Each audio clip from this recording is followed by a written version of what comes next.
Hey, what's up, y'all? I'm about to put together a little steak sandwich. Wanted to do a quick video of it. We're gonna use these ribeye steaks. Or steak, I already done one a few days ago.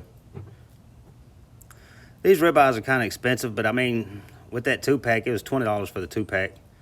And you can get 2 good sandwiches out of one steak with the onions and everything. So it comes out to about $7 a sandwich, something like that. It ain't too bad. But all I'm gonna do is strip this ribeye down. I'm getting rid of a lot of the excess fat in it. Shave it down pretty thin, as thin as you can get it. If you freeze it a little bit, don't freeze it solid, but just put it back in there, hour and a half, 2 hours, something like that. It usually shaves down pretty easy.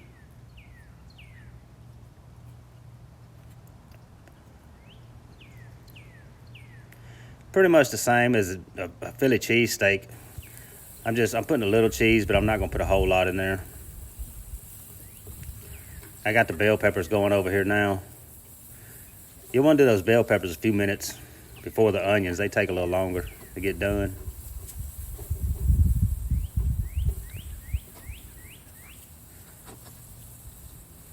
Just let them saute for a while. I put some salt and pepper on them. Try and do everything in one pan, so I'm moving those out to put the steak in.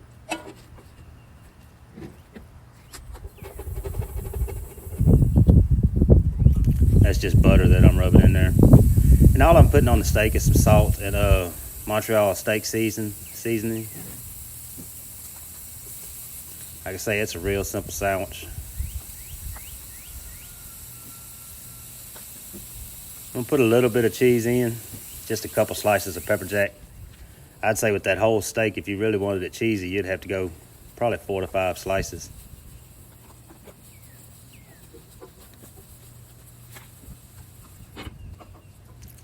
Put the lid on to help it melt a little bit. But like I say, those couple slices, they disappear in there.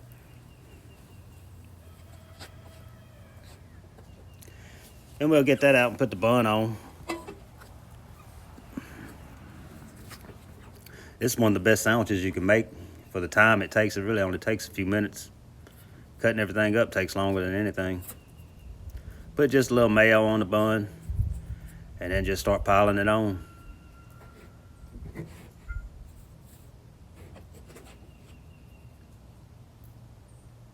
I was surprised those tongs even picked it up. That's the worst tongs I've ever had. But anyway, just wanted to do a quick video on this sandwich. If you're new to the channel, please like and subscribe. And if you ain't new and just watching, please like and subscribe anyway. I'll tell you though, if you use those patties, you can get the frozen patties, the sirloin patties, that just break up when you start cooking them, and they're good. But it really does make a difference if you trim a steak up.